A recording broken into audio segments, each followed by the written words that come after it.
Hey, Miss Nosebleed here, your English teacher.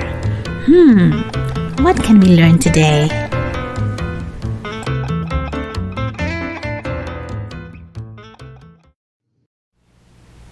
Hi, if you haven't done it yet, go ahead and hit that subscribe button and join me in this wonderful journey of English learning.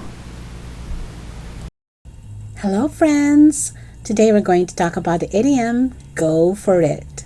Are you familiar with this expression? Okay, let's dive in. The expression go for it is pretty easy. It means to encourage someone to do something that they have planned. So, parang go for it, right? So you're like cheering for that person, okay? So, let's look at some examples.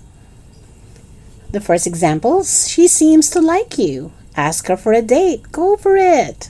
Okay, so it's like, go na, kaya mo yan, carry mo yan, right? So that's what it means. Go for it. All right. If you want to ask our boss for a raise, you're going to have to just go for it.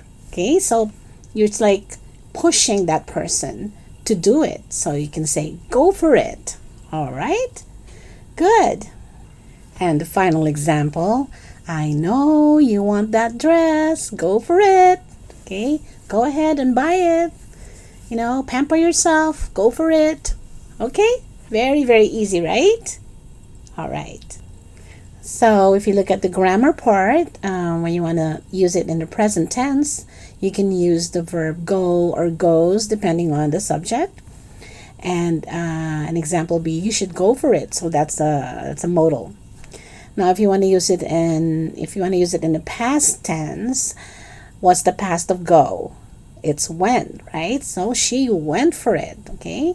And if you want to ask the question, did you go for it? Okay, very, very easy, right? Okay. Now you know what it means. I invite you to practice using the expression go for it by writing your own sentence in the comment section. And now be sure to check it out and give you feedback. Remember, practice makes perfect. Salamat po for watching. That's it. Short and sweet. You know what to do. Got any questions? I'll see what I can do. See you next time.